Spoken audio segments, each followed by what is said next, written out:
কুমিল্লার তিতাসে টান দেওয়ার কথা বলে মানসিক ভারসাম্যহীন ৩৫ বছরের এক নারীকে পাল্লাক্রমে ধর্ষণ করেছে ৬ যুবক। এত কষ্টের মাঝেও আমি আপনাদেরকে একটি সুখবর দিচ্ছি। ধর্ষণকারী সেই ৬ যুবককে ছাত্র জনতা ধরে প্রাথমিক জিজ্ঞাসাবাদ করেন। জিজ্ঞাসাবাদে স্বীকার করেন মানসিক ভারসাম্যহীন ৩৫ বছরের নারীকে ধর্ষণ করেছে ৬ যুবক। এরই মাঝে বাংলাদেশের প্রতিষ্ঠাতা প্রধানমন্ত্রী ডক্টর ইউনূস তাদেরকে ক্রস ফায়ারের আদেশ দিয়েছেন। এই আইনটি আমার কাছে খুবই ভালো লাগছে, এমনকি এই আইনটি বাংলাদেশে নতুনভাবে প্রকাশ পেয়েছে। দর্শক, আমি এখন একটি সাধারণ মানুষ হয়ে কথা বলতে চাই। আমি যে অসাধারণ মানুষ তা কিন্তু নয়, আমি আপনাদের হয়ে কথা বলতে চাই।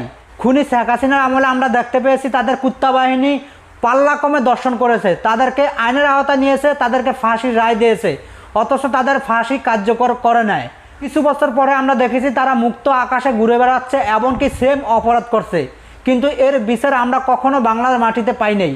খুনি শেখ হাসিনার আমলে গত ১৬ বছরে হাজার হাজার নারী ধর্ষণ হয়েছে, হাজার হাজার মানুষ ব্যভিচারে খুন হয়েছে, হাজার হাজার মানুষের বাড়িঘর লুটপাট করেছে, কিন্তু এর বিচার আমরা কখনো পাই নাই। এখন বর্তমান সরকার ডক্টর ইউনূস স্যার যারা ধর্ষণ করবে তাদেরকে সরাসরি ক্রস ফায়ার দিবে, কোনো কোর্ট কাছারি মামলা মোকদ্দমা নয়, ডাইরেক্ট ক্রস ফায়ার।